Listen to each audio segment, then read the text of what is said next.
Governor Perry announced that Keynesian economics, the idea that government stimulus is needed to help the economy along, is a failure.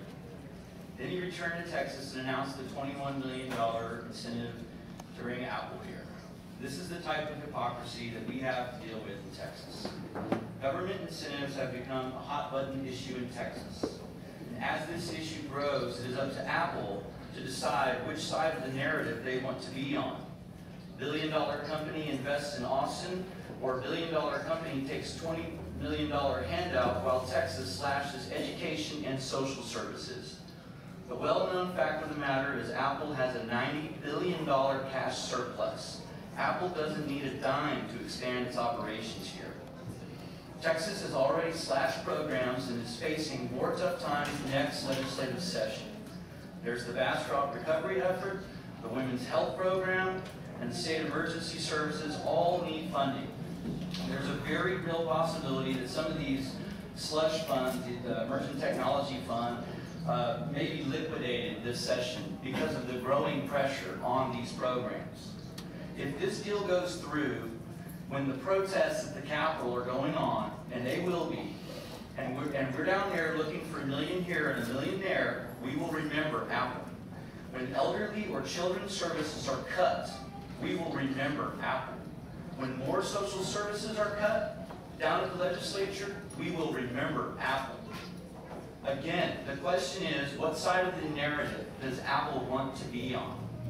What I am asking is simple, that the representatives from Apple go home, take no incentives from the state, city, or county, dip into the $90 billion you have, and come back to Austin and expand your operations here. We would love to have Apple here, just not on our dime. Apple taking $30 million is like someone asking if they can have $1 because they don't want to break a 20. With regards to the competing with other cities, we really don't know. You know, it's been revealed in the news in the last week that Phoenix was never really in contention because of some state issues with land. I'm not sure what the details are, but it's been verified by the governor and the mayor of the city that was being considered that they're no longer in contention.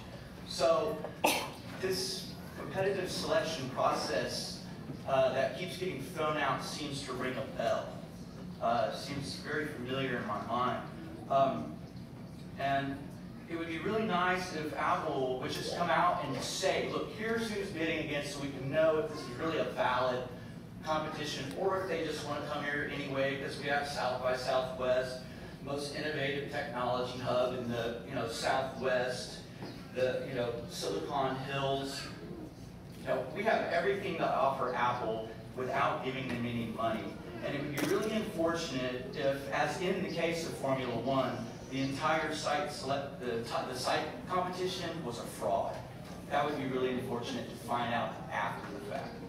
So the only other thing I want to add is if you guys do pass this, please make sure that the provisions are in there, so the performance measures are in there. That when we say that they're going to create these jobs, that we have it in the ordinance, the method of calculation, and tracking systems, and so we can validate that we got what we paid for if you decide to do it. But I have a feeling the Apple executives are going to go home, tell Tim, what's his name, the CEO, Tim Cook, let's just go there and spend our own money. We don't need their money. Thank you very much.